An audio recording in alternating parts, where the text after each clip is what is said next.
ఈరోజు బైబిల్ అధ్యయనం పేతురు వ్రాసిన మొదటి పత్రిక 2వ అధ్యాయం, మొత్తం 25 వచనాలు.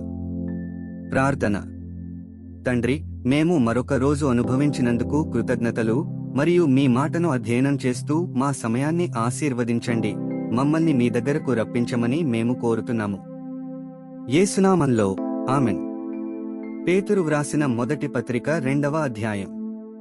ప్రభువు దయాళుడని మీరు రుచి చూచియున్న ఎడల సమస్తమైన దుష్టత్వమును, సమస్తమైన కపటమును, వేషధారణను, అసూయను, సమస్త దూషణ మాటలను మాని క్రొత్తగా జన్మించిన శిశువులను పోలినవారై నిర్మలమైన వాక్యమును పాలవలన రక్షణ విషయములో ఎదుగు నిమిత్తము ఆ పాలను అపేక్షించుడి. మనుష్యుల చేత విసర్జింపబడినను దేవుని దృష్టికి ఏర్పరచబడినదియు అమూల్యమును సజీవమునైన రాయగు ప్రభువునొద్దకు వచ్చినవారై యేసుక్రీస్తు ద్వారా దేవునికి అనుకూలములగు ఆత్మ సంబంధమైన బలులనర్పించుటకు పరిశుద్ధ యాజకులుగా ఉండునట్లు మీరును సజీవమైన రాళ్లవల నుండి ఆత్మ సంబంధమైన మందిరముగా కట్టబడుచున్నారు. ఏలైనగా ఇదిగో, నేను ముఖ్యమును ఏర్పరచబడినదియు అమూల్యమునగు మూలరాతిని సీయోనులో స్థాపించుచున్నాను. ఆయన యందు విశ్వాసముంచువాడు ఏమాత్రమును సిగ్గుపడడు అనుమాట లేఖనమందు వ్రాయబడియున్నది. విశ్వసించుచున్న మీకు ఆయన అమూల్యమైనవాడు. విశ్వసింపని వారికైతే ఇల్లు కట్టువారు ఏ రాతిని నిషేధించురో అదే మూలకు తలరాయి ఆయను, మరియు అది అడ్డురాయియు అడ్డుబండయు ఆయను. కట్టువారు వాక్యమునకు విధేయులై తొట్రిల్లుచున్నారు, దానికే వారు నియమింపబడిరి. అయితే మీరు చీకటిలో నుండి ఆశ్చర్యకరమైన తన వెలుగులోనికి మిమ్మును పిలిచినవాని గుణాతిశయములను ప్రచురము చేయి నిమిత్తము ఏర్పరచబడిన వంశమును, రాజులైన యాజక సమూహమును, పరిశుద్ధ జనమును, దేవుని సొత్తైన ప్రజలునయ్యున్నారు.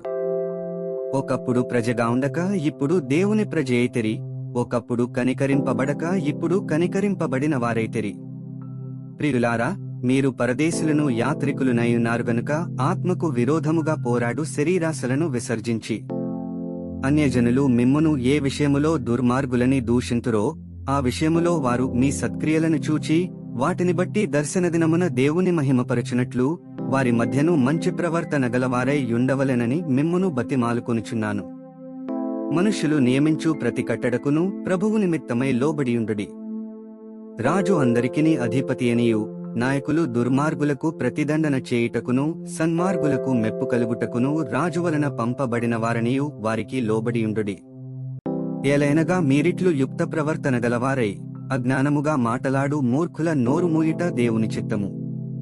స్వతంత్రులయుండియు దుష్టత్వమును కప్పిపెట్టుటకు మీ స్వాతంత్ర్యమును వినియోగపరచక దేవునికి దాసులమని లోబడియుండుడి. అందరిని సన్మానించుడి, సహోదరులను ప్రేమించుడి, దేవునికి భయపడుడి, రాజును సన్మానించుడి. పనివారలారా, మంచివారును సాత్వికులునైన వారికి మాత్రము కాక ముష్కరులైన మీ యజమానులకును పూర్ణ భయముతో లోబడియుండుడి. ఎవడైనను అన్యాయముగా శ్రమ పొందుచు దేవుని గూర్చిన మనస్సాక్షి కలిగి దుఃఖము సహించిన ఎడల అది హితమగును. తప్పిదమునకై దెబ్బలు తినినప్పుడు మీరు సహించిన ఎడల మీకేమి ఘనము? మేలు చేసి బాధపడునప్పుడు మీరు సహించిన ఎడల అది దేవునికి హితమగును. ఇందుకు మీరు పిలువబడితిరి. క్రీస్తు కూడా మీ కొరకు బాధపడి మీరు తన అడుగుజాడలయందు నడుచుకున్నట్లు మీకు మాదిరి యుంచిపోయెను. ఆయన పాపము చేయలేదు, ఆయన నోటను ఏ కపటమును కనబడలేదు. ఆయన దూషింపబడియు బదులు దూషింపలేదు.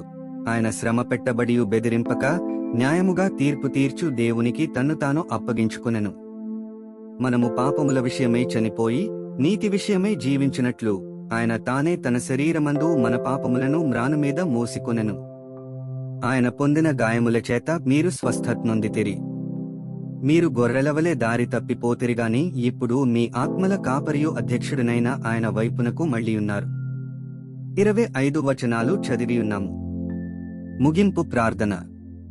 ఓ దేవా, మా విలువైన సమయాన్ని నీ వాక్యాన్ని అధ్యయనం చేసినందుకు ధన్యవాదాలు.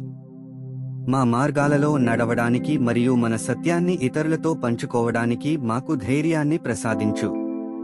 మీ పరిశుద్ధాత్మ మాకు మార్గనిర్దేశం చేస్తూ సర్వసత్యంలోకి మమ్ములను నడిపించునుగాక. ఆమెన్.